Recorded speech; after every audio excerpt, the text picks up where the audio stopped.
하나님의 말씀은 특별히 하나님의 사람, 믿는 사람을 양으로 표현합니다. 그래서 어떤 분들은 아니 뭐 우리가 동물이냐, 왜 교회는 사람을 양이라 하냐, 그렇게 불만을 얘기하는 분들도 있는데, 그런데 성경에서 믿는 사람을, 특별히 사람들을 양이라고 표현하는 이유가 있어요. 왜냐하면 우리들의 습성이 양을 굉장히 많이 닮았습니다. 양은요, 혼자 힘으로 살 수 없는 무능력한 존재입니다. 첫 번째는 눈이 어두워요. 눈이. 그래서 멀리 못 봐요. 잘 뛰지를 못합니다. 짐승이 다가와도 얘가 목자인지 친구인지 구별을 못해요. 그래서 다 와서 사정권 안에 들어와도 모릅니다. 자기를 보호할 기능을 갖추지 못했습니다. 스스로 길을 찾을 능력이 없어요. 양은 또 한 곳에서 먹을 것만 있으면 그냥 주구장창 혼자 있어요. 다 떠났는데도 혼자 있어요. 그게 양입니다. 이렇게 양이란 존재는 연약합니다. 또 둘이 있으면요, 양은 또 같이 붙어 있는 걸 그렇게 좋아해요. 둘이 있으면 붙어가지고 안 떨어져요. 여름인데 어떻죠? 더워 죽는데도 붙어가지고 계속 내비두면 거기 병균이 없거든요. 그래서 목자가 어떻게 하죠? 목자가 막대기 2개 들고 다니잖아요. 하나는 어디 구덩이에 빠져 있으면 이렇게 건져내려고 하는, 이렇게 갈고리 같이 생긴 게 있고, 또 하나는 진짜 짝대기 있어요. 때리는 막대기가 있어요. 그래서 막 때려요. 그래서 붙어있지 못하게 떼놓습니다. 양이란 존재는 이렇게 약합니다. 그런데 이를 해결할 길이 하나가 있어요. 어떻게 하면 될까요? 목자 만나면 돼요. 목자를 만나면 이 모든 것이 해결이 돼요. 보호받아요. 푸른 초장으로 인도함 받습니다. 쉴만한 물가로 가게 돼요. 아플 때, 홀로 있을 때 돌봄을 받습니다. 너무 붙어서 떨어지지 않으려 할 때 막대기로 때려 병 걸리지 않게 합니다. 더 이상 맹세 위협에 두려워하지 않아도 됩니다. 그러므로 양은 목자 없이는 생존할 수 없는 것입니다. 그렇다면 어떤 목자를 만나면 양은 가장 풍성한 삶을 누릴 수 있을까요? 오늘 본문을 통해서 좀 정리를 하겠습니다. 오늘 본문은 예수님이 들려주신 목자에 대한 비유의 말씀이에요. 여기 보면 2가지 종류의 이 목자가 소개됩니다. 하나는 양의 문이 있는데 그 문으로 들어오지 않는 목자가 있어요. 이런 목자를 한마디로 얘기하면 불법 목자예요. 성경은 그들을 1절에서 도둑이나 강도라고 말합니다. 불법으로 담을 넘어왔고, 넘어온 목적은 딱 하나예요. 양을 탈취할 목적으로 들어온 자들입니다.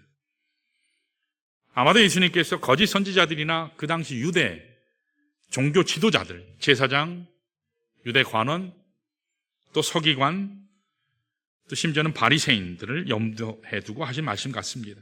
그런 반면에 또 다른 목자가 있죠. 어떤 목자죠? 문으로 들어오는 정상적인 목자. 2절에 나오죠. 여기서 문이라고 하는 것은 구속사의 문을 얘기해요. 다시 얘기해서 하나님께서 모든 인류를 구원하시기 위한 하나님의 구원의 플랜, 계획, 그 구속사를 의미합니다. 다시 말해서 하나님의 구원의 계획, 하나님의 뜻을 따라 정식으로 오신 분을 뜻합니다. 그분은 어디로 와요? 문으로 들어오시죠. 이분이 우리를 참된 축복으로 이끄실 유일한 목자라는 겁니다. 그래서 7절 말씀에는 아예 주님 자신을 뭐라고 표현했냐면 양의 문이다, 나는 양의 문이라, 그렇게 표현합니다. 그분을 통해서만 생명을 얻을 수 있고 그분을 통해서만 풍성한 꼴을 먹을 수 있기 때문입니다. 사실상 우리 모두는 무능력한 존재예요. 시력이 짧아서요 멀리 못 봐요. 여러분 어떠세요? 인생길을 살아가다 보면 이쯤이면 이제 내가 다 알아서 내 처신 다 할 수 있어. 먹고 사는데 문제 없어. 근데 10살은 10살대로, 10대는 10대대로, 20대 되면 20대대로, 30, 40대 되면 30, 40대대로, 50대 되면 70대 되면 80대 되면, 여러분 각 세대마다 자기들의 자신의 한계가 있어요.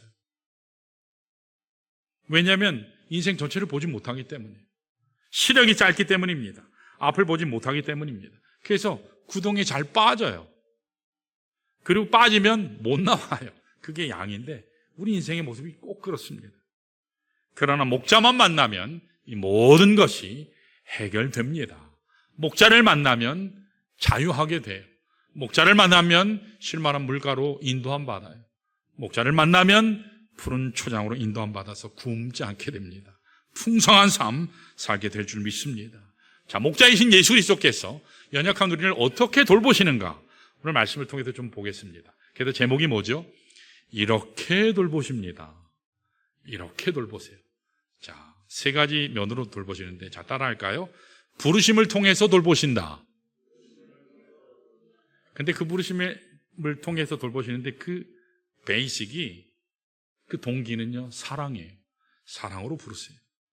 자, 다 같이 3절 한번 볼까요? 3절 읽습니다. 시작. 문지기는 그를 위하여 문을 열고 양은 그의 음성을 듣나니 그가 자기 양의 이름을 각각 불러 인도하여 내느니라. 저기 보면 중요한 단어가 있어요.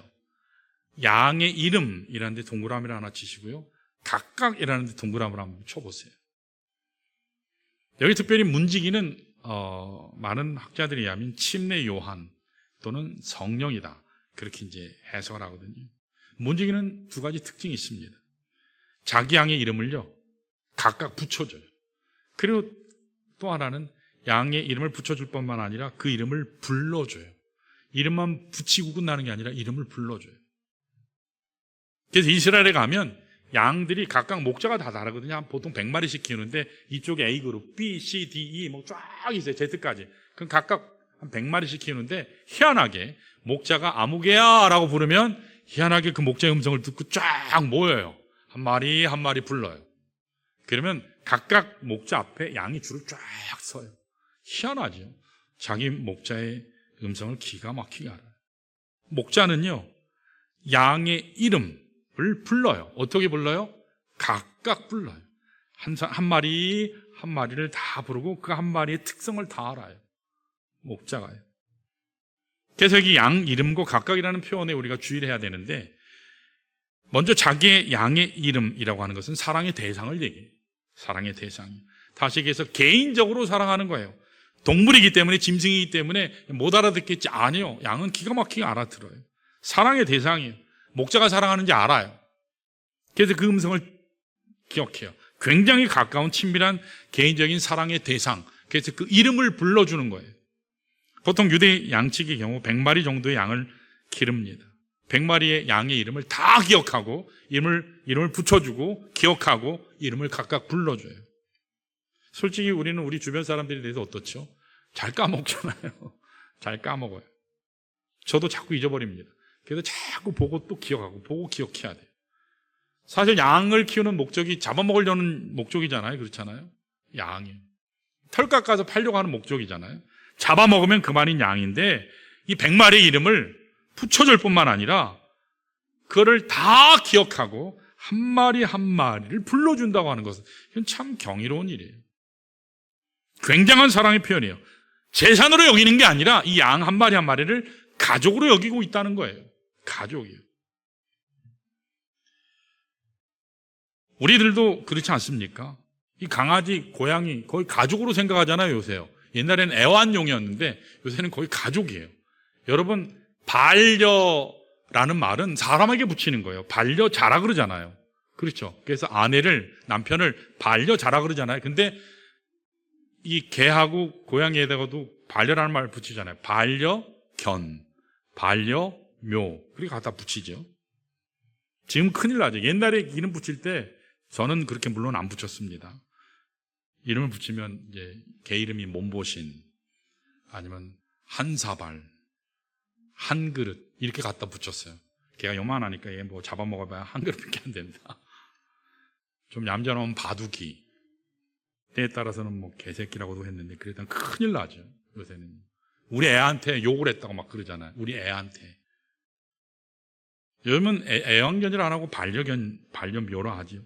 과거에는 이 애완견의 이름을 붙일 때 음식의 이름을 붙여줘야 오래 산다 그래가지고 미국에서는 코코, 밀크, 치즈 이렇게 붙였어요. 근데 한국 같은 경우는 이제 순대, 감자, 뭐 꽁치, 아니면 뭐 삼식이, 셋째 항상 밥 먹는다 삼식이, 삼순이 이렇게 붙인다고 해요. 여러분, 가정의 애완견도 가족같이 여기서 반려견으로 삼아서 사람도 돈 아까워서 못 가는데 이 반려견을 미장원에 가서 헤어스타일러에게 맡겨서 뭐 미장원에 가서 머리도 해주지 않아요? 그러죠. 우리 성도들 그런 분 계시나 모르겠어요. 심지어 강아지 죽으면 애통해 하잖아요. 그러면서 부고장 보내잖아요. 그럼 사람들이 당황한대요. 이거 부조금 보내야 되나 말아야 되나. 장례식장 있잖아요. 우리 봉담에도 장례식장이 있어요. 제가 충격을 받았어요. 장례식장. 장례 치러주고 일주기 추모식도 갖고 일본의 경우에는 얘는 이 지구상에 있을 애가 아니다 그래가지고 로켓에다 해가지고 우주로 이렇게 쏘는 경우도 있어요. 아니 그 사실을 얘기하는 거예요, 제가. 그런데 여기 유대의 목자들은 양들을 이것보다 훨씬 아끼고 사랑했어요. 가족으로 여겼어요. 가족이. 그래서 양들의 이름을 붙여줄 뿐만 아니라 이름 하나하나를 불러서 우리에서 이렇게 나오게 하지. 이 양들을 도매급으로 취급한 게 아니고 한 마리 한 마리를 정말 소중하게 여겼다는 거예요. 이것은 양의 생명 하나하나가 절대적인 가치를 가지고 있다는 소중한 존재라는 뜻이에요. 여러분 생각에는 양 100마리니까 뭐 한 마리 가다가 흘려도 데려가다 흘려도 뭐 괜찮겠지 생각할지 모르지만 유다 목자들은 그러지 않았어요. 한 마리 한 마리 다 자신의 생명과 같은 존재로 여겼습니다. 예수님께서 비유하실 때 99마리의 양무리를 양우리에 두고 잃어버린 한 마리 찾아서 산으로 들로 강을 건너서 밤새 찾아서 찾는 것, 그런 표현을 하지 않습니까? 그래서 유다 사회에서는 이것이 잘 이해가 되었었던 거예요. 오늘 본문을 통해서 하나님이 여러분과 저를 이렇게 사랑해 주신다, 이렇게 사랑하셔서 불러주셨다는 사실을 여러분 기억하시길 바랍니다. 여러분, 하나님은 우리의 이름을 아십니다. 하나님 여러분 이름 모르실 것 같으세요? 여러분 이름 아세요. 개인적으로 아세요. 그래서 아브라함의 하나님 그렇게 얘기하잖아요. 장기영의 하나님이에요. 부러우시죠? 나의 하나님이 되셔야 돼요. 자, 한번 불러보실래요? 자기 이름 대고 같이요. 시작. 안 들려요? 뭐라 하는지. 다시요. 시작. 예, 나의 하나님이에요. 나의 하나님. 저 집사님의 하나님도 중요하지만, 여기 장경 목사의 하나님도 중요하지만 여러분의 하나님이에요. 나의 하나님이라는 거예요. 그래서 성 어거스틴은 이렇게 고백했어요. 마치 온 우주 가운데 나 하나밖에 없는 것처럼 하나님은 나를 지극히 사랑하신다. 나만 보신다. 나만 주목하신다. 얼마나 놀랍습니까? 수많은 사람 중에 그냥 그저 하나가 아니고요, 우주가 있는데 우주에 나 하나밖에 없는 것처럼 나만 주목하시고 나만 사랑하신다는 거예요. 이것이 바로 목자의 심정이에요. 그래서 여러분, 어떤 환경이 있든 어떤 역경에 처하든 어떤 상황이 주어지든 절대로 스스로 포기하지 마시기 바랍니다. 왜요? 여러분들은 소중한 존재예요. 여러분들은 귀한 사람입니다. 스스로 무너질 이유가 전혀 없어요. 못생겼다고, 못났다고, 배운 게 없다고, 가진 게 없다고 여러분 자책하지 마세요. 하나님은 그거 상관없이 여러분 한 사람 한 사람을 사랑하신다는 사실을 기억하시기를 축원합니다.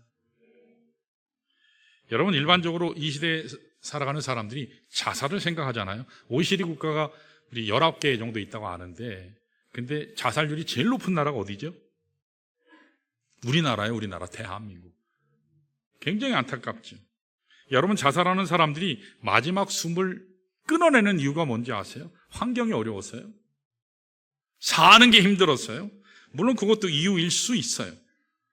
그런데 그게 전부가 아니래요. 만일 한 사람이라도 나를 사랑하는 사람이 있다, 이것에 대한 확신이 있는 사람은 목숨 안 끊는데요. 사람이 자살하는 이유는 아무도 나를 돌볼 자가 없구나, 아무도 나를 케어하는 사람이 없구나, 아무도 나에게 관심하는 사람이 없구나, 나는 혼자 버려졌다, 이 생각이 외로움, 고독함 엄청나게 자극해서 그래서 자살한다고 해요. 성경에도 보면 여러분, 하나님의 일을 굉장히 열심히 하고 어마어마한 능력이 주어지고 하나님의 영광이 막 나타날지 할지라도 사람이라고 하는 이 본질은 함께함에 동력이 필요하거든요. 여러분, 열왕기상 18장 19장에 보면 엘리야라는 사람이 나와요. 엘리야 잘 아시죠? 엘리야는 성경 전체를 볼 때 하나님의 놀라운 기적의 역사를 이뤘던 몇 세대 안 되는 그 사람 중에 하나예요. 이 엘리야요. 유명한 사건이 나오죠. 거기요. 열왕기상 18장 말씀 보면 갈멜살 전투에서 어마어마하게 승리하지 않았습니까? 850명의 이 사탄의 선지자들, 악한 선지자들을 싸워 이기잖아요. 위대한 하나님의 종이었어요. 굉장한 일을 하고 능력의 사람이었어요. 기도하면 비가 멈췄어요. 기도하면 비가 다시 왔어요. 엄청난 하나님의 사람이었어요. 근데 이 엘리야가 하나님의 사역을 하면서 굉장히 힘들었던, 아니 가장 힘들었던 영역이 하나 있었어요. 힘들었던 부분이 있었어요. 그게 뭔지 아세요? 물론 아합 왕이 끊임없이 괴롭혀서 너 가만 안 둔다고. 이세벨은 더 길길이 날뛰었죠. 죽인다고.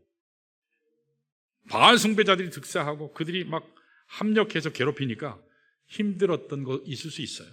3년 6개월 하나님께 비 오지 않게 해달라고 기도했더니 기근과 척박한 환경이 자기에게 막 주어졌잖아요.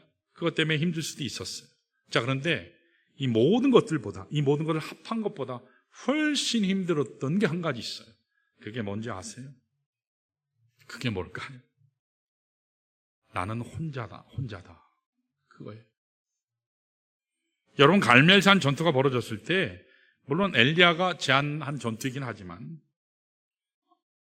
그래도 막상 산에 올라가면 그래도 몇 명은 있겠지. 하나님 사랑하고 하나님 두려워하고 나와 마음 맞는 하나님의 사람들이라고 하는 것이 몇 명은 그래도 가서 기다리고 있겠지. 내 편을 들어서 나와 함께 할 사람이 있겠지. 그렇게 생각했던 것 같아요. 근데 갈멜산에 올라갔는데 아무도 없었어요. 적군은 850명. 그들이 똘똘 뭉쳐서 자기를 보고 있어요. 어마어마한 함성으로, 위협으로 나와 있는데 엘리야는 막상 갔더니 아무도 없어요. 혼자였어요. 자기 혼자입니다.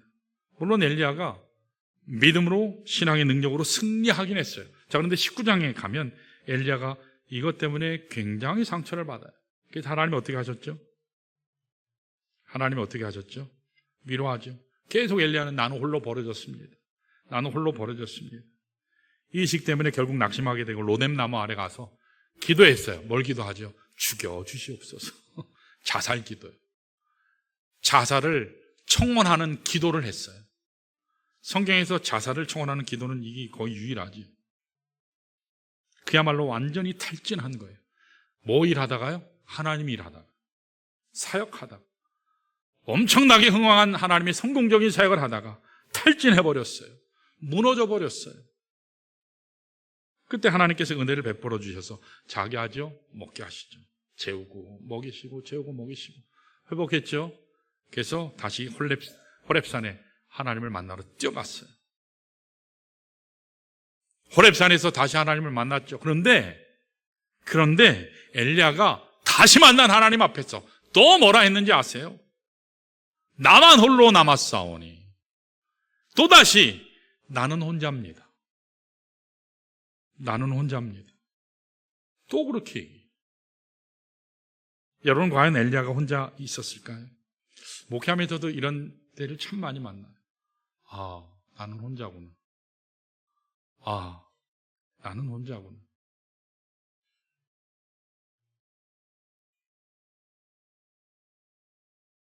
과연 엘리야가 혼자 있었을까? 아닙니다. 하나님이 함께 하셨어요. 하나님이 함께 하신 줄로 믿습니다. 엘리야가 의식하지 못했을 뿐이지 하나님은 처음 엘리야를 부른 그 순간부터 엘리야 곁을 떠나신 적이 없어요. 여러분, 하나님은 우리가 의식하지 못했을 뿐 하나님은 우리를 부르신 그때부터 떠나신 적이 없는 줄로 믿습니다. 항상 함께 하는 줄로 믿습니다. 우리가 어디를 가든지 무엇을 하든지 항상 함께 하셨어요. 하나님은 항상 엘리야를 지키셨습니다. 나중에 엘리야가 호렙산에서 하나님의 임재를 경험했어요. 하나님의 임재, 집중적으로 엘리야 위에 하나님이 함께 하셔서 그가 다시 회복되고 나서 이 사실을 깨닫고 하나님이 나를 떠나신 적이 없구나. 그 사실을 깨닫고 남은 생을 잘 감당한 것입니다. 오늘 우리도 마찬가지예요. 우리의 삶 가운데서도 이런 일을 경험할 때가 참 많아요. 아, 다 떠났구나.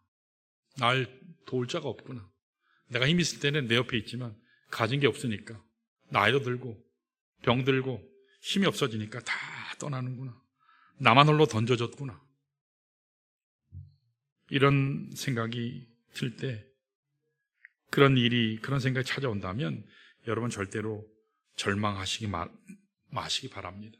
나를 아시고 나를 보시고 내게 다가오셔서 힘주시는 목자 예수 그리스도가 항상 함께 하심을 믿습니다. 여러분 이 시간 함께 고백해 볼까요? 누구도 나를 도와주지 않아도 우리가 이 고백을 하면 좋을 것 같아요. 하나님이 나와 함께 하신다. 나는 하나님이 도우시는 존귀한 인생이다. 여러분 이 고백이 넘치시기를 축원합니다. 자, 이와 같이 주님은 우리를 부르심으로 돌보세요. 어떻게 해요? 사랑으로. 두 번째 따라할까요? 이끄심을 통해 돌보신다. 한마디로 얘기하면 말씀을 통해서, 말씀으로 이끄세요. 자, 부르실 때는 사랑의 동기로 부르시고 이끄실 때는 말씀으로 이끌어가세요. 하나님의 말씀으로요. 계속해서 우리 4절 한번 볼까요? 이렇게 나옵니다. 4절에 시작. 자기 양을 다 내놓은 후에 앞서가면 양들이 그의 음성을 아는 거로 따라오되. 이것이 바로 팔레스타인 지역의 실제적인 목자와 양의 그림입니다. 항상 목자가 앞서가요. 어떻게 해요? 양우리 한 마리 한 마리 이름을 불러내면 좋다고 나와요. 그러면 목자가 쫙 가면 따라가요. 수많은 목자들이 있는데 자기 목자의 음성을 알거든요. 기가 막히게 그 음성을 듣고 따라갑니다. 목자가 앞서가면 양은 뒤따라가요. 이것이 반대되는 경우는 어떻게 될까요? 이제 큰일 나는 거죠. 내 목자인 줄 알았는데 딴 목자예요. 이상한 데 가서 서 있으면 큰일 나는 거죠. 이런 일은 상상할 수가 없는 겁니다. 항상 목자가 앞서가고 목자가 이끌어가면, 인도하면 양들이 뒤따라가는 것입니다. 왜 그럴까요? 양은 눈이 밝지가 않아요. 근시에 바로 앞에 있는 것도 못 봐요. 그래서 낭떠러지가 있어도 모르고 끝까지 가다 낭떠러지에 떨어져요. 그래서 죽어요. 웅덩이가 있는데 모르고 못 보니까 가다가 웅덩이에 빠져요. 살려달라고. 목자가 못 보면 죽는 거죠. 이렇게 근시안적인 양이 무슨 수로 푸른 초장에 갈 수 있을까요? 이렇게 근시한 양이 무슨 수로 쉴 만한 물가로 갈 수 있을까요? 혼자서는 절대로 못 가요. 누가 이끌어줘야 가요? 목자가 이끌어줘야만이 푸른 초장에 갈 수 있어요. 목자가 이끌어야만이 쉴 만한 물가로 갈 수 있어요. 목자가 이끌어야 배불리 먹을 수 있어요. 목자가 이끌어야 갈급함이 멈출 수 있어요. 목자가 앞서 가면,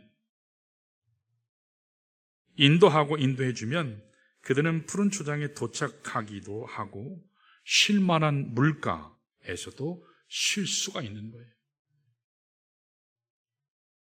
자, 그래서 양이 해야 될 게 딱 한 가지만 하면 돼요. 뭘까요? 목자만 따라가면 되는 줄 믿습니다. 우리 주님 따라가면 될 줄 믿습니다. 돈 따라가면 망할 줄 믿습니다. 크게 안 하네요. 돈도 주님을 통해서 추구하시기를 축원합니다. 그럼 하나님이 부어서 넘치게 주실 줄 믿습니다.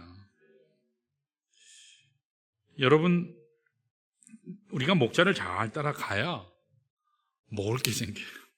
안 굶어요. 시원한 음료를 마실 수 있습니다. 최상의 장소로 인도하시는 분은 바로 목자예요. 그래서 목자는 항상 어디로 이끌고 갈까? 목자는 항상 어디에 가면 푸른 초장이 있고 어디에 가면 쉴 만한 물가가 있는 것을 목자는 잘 알아요. 목자를 따라가면 절대로 굶지 않아요. 절대로 망하지 않습니다. 여러분과 저는 그리스도를 따르는 양이기 때문에 우리가 정말 목자이신 예수님을 잘 따라가려면 주님의 음성을 잘 구별할 수 있어야 됩니다. 이 시대를 살아갈 때 나를 배불리게 해준다 하는 게 기준이 돼버리면, 나를 잘 쉬게 해준다라는 것이 기준이 되면 여러분 이게 탈이 날 수 있어요. 세상에 많은 음성들이 있거든요. 나를 따르면 네가 부유해진다. 여러분, 정치가들이 외치는 소리가 있어요. 그 소리 듣고 가다가 어떻게 될까요? 망해요. 경제가들이 외치는 소리가 있어요. 증권가에서 들려오는 주식에 관한 소리가 있어요. 여러 가지 많은 소리들이 있어요. 심지어는 유튜버들 얘기 들어보면 다 자기가 듣고 싶어하는 사람들의 이 입맛에 맞는 이야기 해주죠. 그래서 극단으로 가요. 다 극단이에요. 돈벌이 하는데 더 혈안돼 있죠. 방송 비대에 들려오는 악한 문화의 소리들도 참 많아요. 여러분들이 만약에 세상의 소리만 듣고 쫓아가게 되면 여러분 인생은 굉장히 위험해질 수 있어요. 파멸로 갈 수 있습니다. 아무리 세상의 소리가 악하고 어그러져 갈지라도 그러나 참 목자이신 우리 주님의 음성을 분명히 이해하고 그 음성을 듣고 따라가게 되면 여러분 풍성한 삶을 누리는 하나님의 사람들 될 줄로 믿습니다. 우리 27절을 보시면 착한 양이 이러하다라고 나와요. 우리 한번 읽어볼까요? 27절이요. 착한 양의 특징이 나와요. 읽습니다. 시작. 내 양은 내 음성을 들으며 나는 그들을 알며 그들은 나를 따르느니라. 아멘. 여기 보면 착한 양의 특징이 뭐죠? 착한 양의 특징은 딱 하나예요. 뭐요? 목자의 음성을 듣고 따라가는 거예요.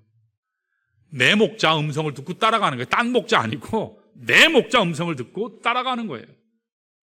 목자가 가자 하면 가면 될 줄 믿습니다. 목자가 서라 하면 서면 될 줄 믿습니다.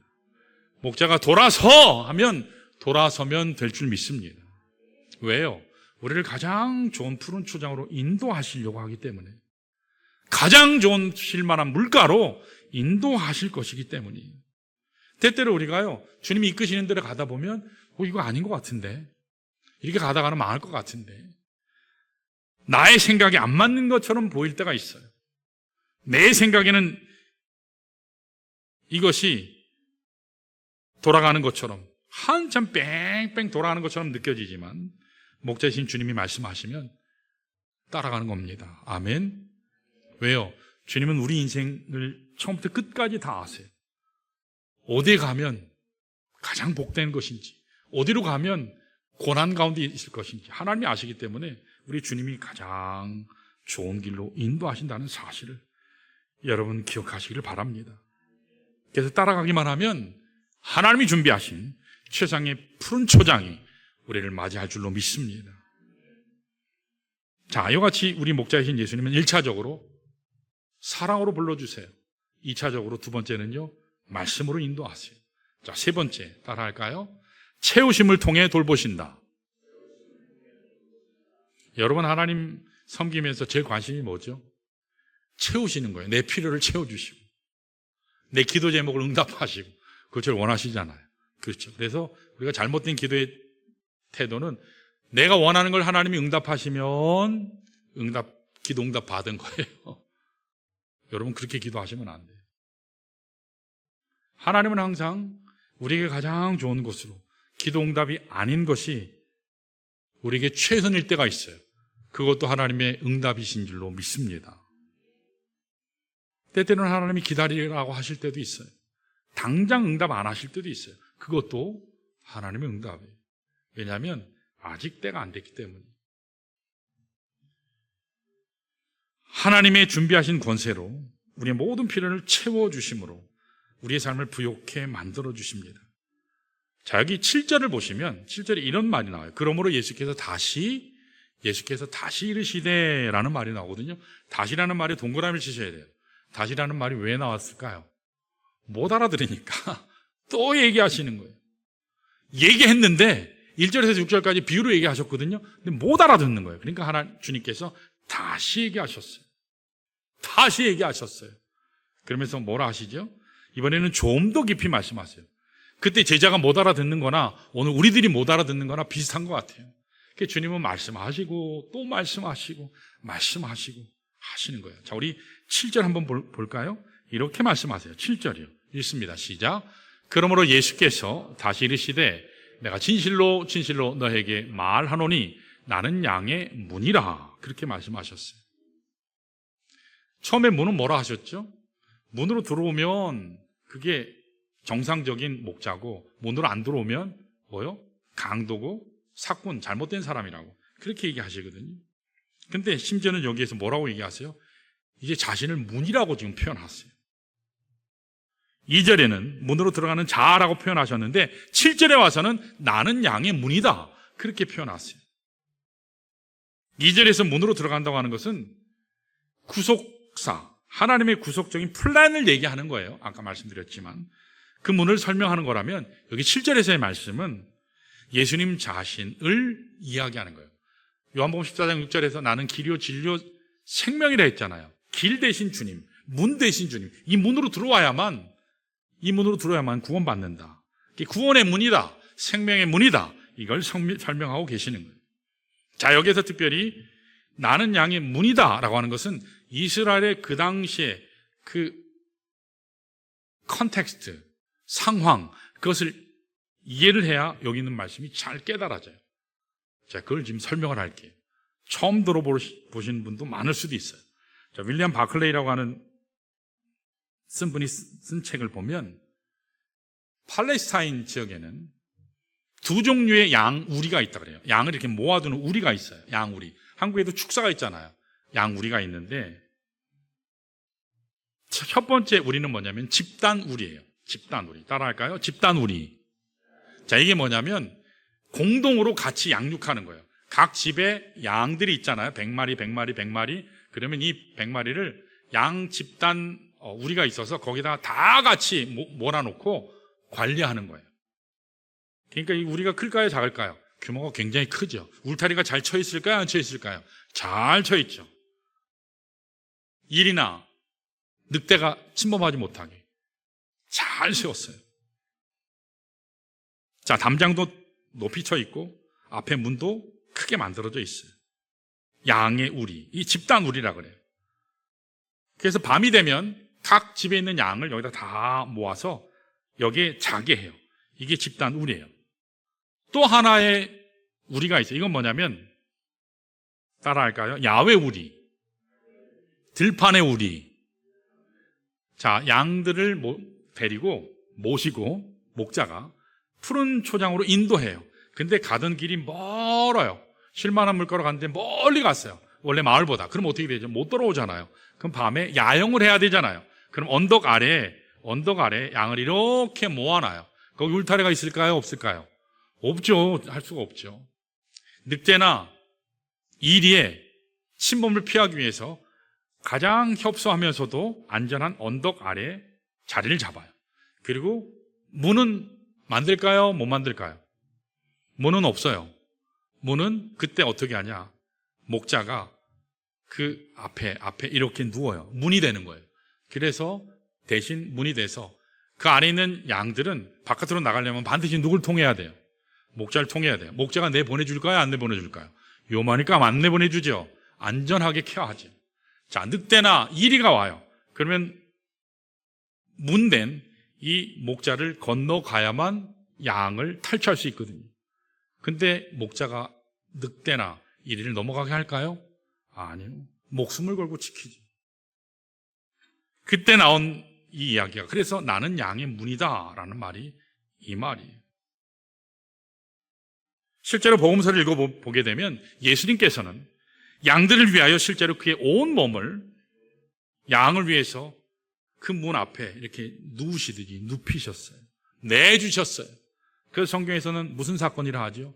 십자가 사건이라 그러는 거예요.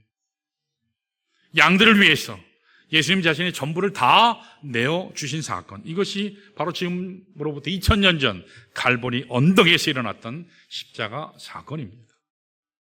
그렇다면 왜 하나님의 아들이신 예수께서 자신의 전 생명을 우리를 위해, 양된 우리를 위해 전부 내어주셨을까요? 두 가지 필요 때문이에요. 그게 오늘 본문 9절, 10절 말씀이에요.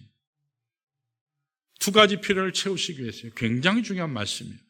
우리 한번 9절 읽어볼까요? 9절이요. 시작.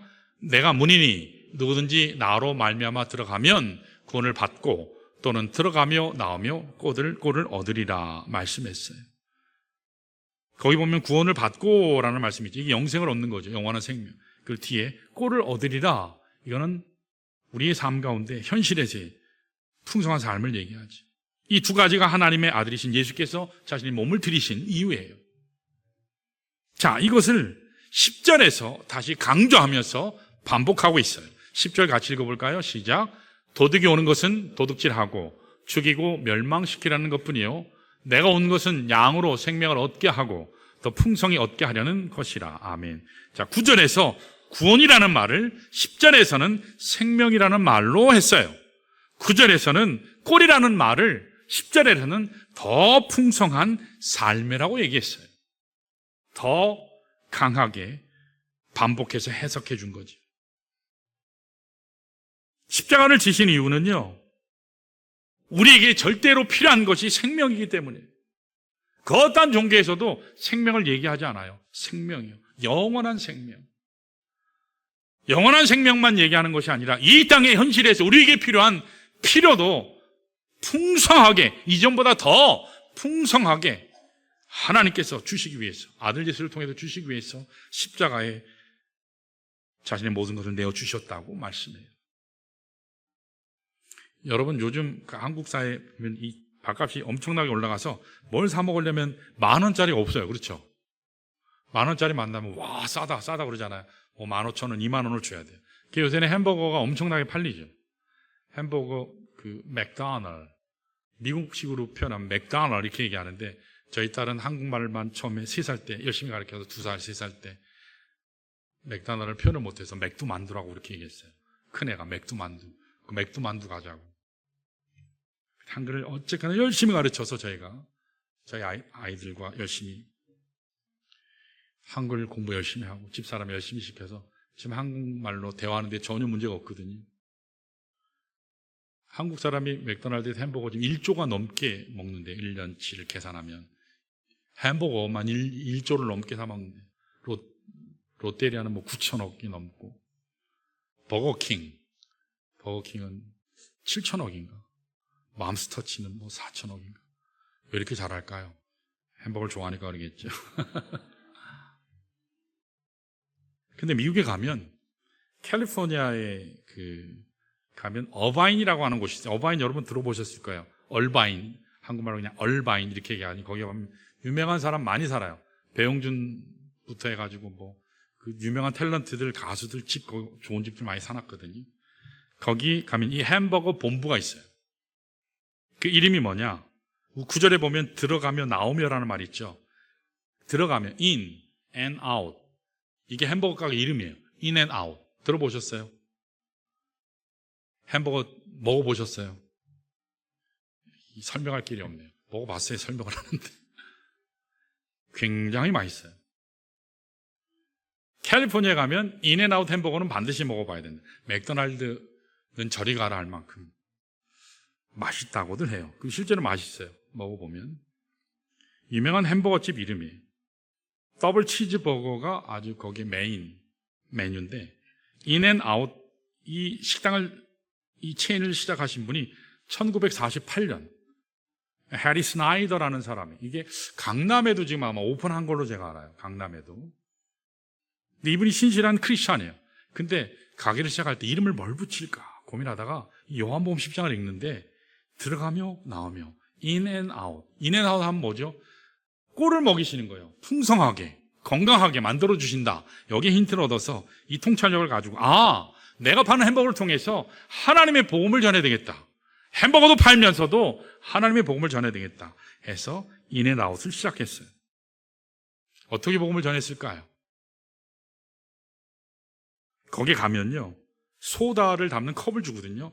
컵이, 우리는 대자가, 거기는 미니 스몰 사이즈, 우리는 대자 있잖아요. 큰 게, 거기는 스몰 사이즈, 제일 작은 사이즈. 진짜 큰 거는 이만해요. 한 1.5리터, 2리터 들이담는 그만한 그릇이에요. 그걸 마음대로 퍼서 먹을 수 있거든요. 근데 거기 컵에 이렇게 보면, 컵 안에다가 요한복음 3장 16절을 쫙 써놨어요. 사람들이 보다가 뭐지 하고 읽을까요, 안 읽을까요? 읽어요. 그리고요, 밀크쉐이크, 거기다가도 뭐를 써놨냐면 잠언 3장 5절을 또 써놨어요. 쫙 써놨어요. 아주 멋있게 써놨어요. 그리고 물을 담는 컵에도요, 요한복음 14장 6절, 제일 많이 먹으니까 요한복음 14장 6절을 써놨어요. 길이요 진리요 생명이라고 하는 내용을 써놨어요. 여러분 기가 막히죠? 그거 소송 거는 사람 아무도 없어요. 왜 여기다 이런 거 써놨냐? 소송 거는 사람이 없어요. 다 읽고 그걸 보면서 하나님의 복음이 퍼져나가는 거예요. 사람들에게 풍성한 양식을 나눠주는 가운데서 어떻게 하면 복음도 전할 수 있을까 고민하던 중에 하나님께서 해리스 나이드에게 이 통찰력을 주신 거죠. 칙필레이에도 가면 미국에 그것도 크리스찬 기업이거든요. 목사님 모르는 것만 얘기한다고 지금 그렇죠. 칙필레이라는 게 있나요 한국에도? 전혀 그렇죠.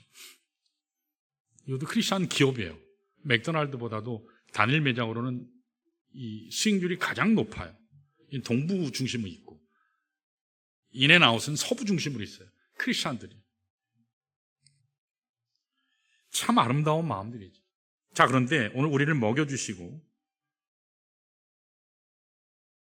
우리를 케어하시고자 하는 우리 주님은 이런 수준의 차원이 아니에요. 어떻게 하시죠? 생명의 꼴로 먹이세요. 생명의 꼴로 먹이시는 줄로 믿습니다. 풍성한 축복의 꼴로 항상 인도하시는 줄로 믿습니다. 결핍 가운데 마음껏 먹여주시는, 부족함이 없게 만드시는 참 좋은 목자가 우리 주 예수 그리스도인 줄로 믿습니다. 여러분 이 예수 만나시기를 바랍니다. 이 예수 만나야 살아요. 예수님 만나게 되면 배고픈 자가 배고픔 가운데 걱정할 필요가 없습니다. 왜냐하면 하나님께서 아들 예수를 통해서 우리에게 주시는 양식이 있기 때문입니다. 외로움 가운데 있는 분들은 외로움 때문에 고민할 필요 없어요. 왜냐하면 그분이 함께 하심으로 위로하실 것이기 때문입니다. 상처받고 아픔당하고 질병 가진 사람들도 두려워할 필요가 없어요. 왜냐하면 그분이 치유의 능력의 근본이시기 때문인 줄로 믿습니다. 하나님은 여러분과 저를 너무 사랑하셔서 그냥 구원하시는 것이 아니라 들어가며 나오며, 저기 앞에다도 붙여야 될 것 같아요. 인앤아웃, 들어가며 나오며. 꼴을 어떻게 하세요? 풍성한 삶 주시는 우리 주님이라는 사실을 여러분 항상 기억하시고 감사하시고 여러분 승리하시길 주님의 이름으로 축원합니다. 우리 시간에 다 같이 일어나셔서 우리 하나님 앞에 기도 잠깐 하고요, 우리 신앙의 고백으로 찬양하겠습니다. 이 시간 잠깐 기도할 때 내가 가장 고독할 때, 내가 가장 외로울 때, 누구도 나를 찾아오지 않는 그 순간에 내게 찾아와 주셔서 만나 주시는 분이 계세요. 나를 푸른 초장으로 인도하시고 실만한 물가로 인도하시는 분이 있습니다. 나에게 가장 절실한 필요들을 충만하게 채워주셔서 부족함에 없음을 고백하게 하세요. 내 잔이 넘치나이다. 이런 고백하며 살 수 있도록 은혜 베푸시는 목자가 바로 우리 주 예수 그리스도입니다. 이 시간 나는 존귀한 자입니다. 난 어떤 경우에도 주님이 나를 축복하십니다. 내 잔이 넘칩니다. 같은 기도로 우리 하나님 앞에 기도하시고, 하나님 한 번도 나를 실망시키신 적 없고 라는 찬양으로 하나님 앞에 영광 돌리고 예배 마치겠습니다. 우리 잠깐 기도합니다.